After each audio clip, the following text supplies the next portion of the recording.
Bonjour à tous, bienvenue dans la première vidéo de notre tout nouveau chapitre autour du produit scalaire.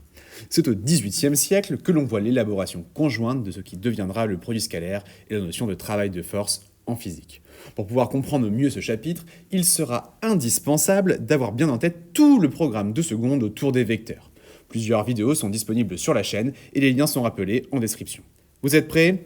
Alors c'est parti. Considérons 3 points A, B et C comme ceci. On peut alors construire les vecteurs AB et les vecteurs AC comme cela. En faisant cette construction, on peut observer qu'il y a un angle orienté, l'angle qui va du vecteur AB vers le vecteur AC. Le produit scalaire du vecteur AB par le vecteur AC se note AB scalaire AC et est égal à la norme de AB fois la norme de AC fois le cosinus de l'angle entre les deux.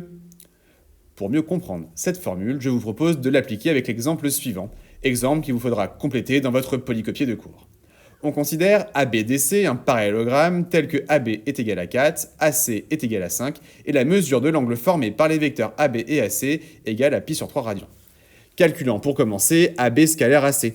En appliquant la formule vue dans la définition, on obtient que AB scalaire AC est égal à la norme de AB fois la norme de AC fois le cosinus de l'angle formé par les vecteurs AB et AC.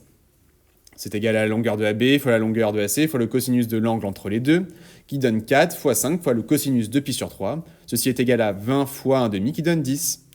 Continuons de nous entraîner et calculons AB scalaire CD. Ici, nous sommes dans un parallélogramme, et en particulier, le vecteur CD est égal au vecteur AB.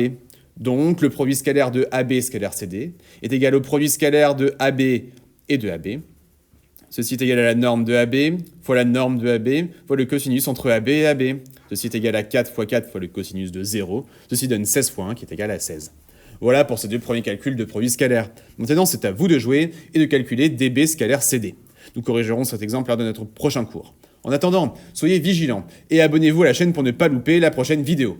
Et consultez régulièrement le site CTMath pour récupérer les prochains exercices et les corrections.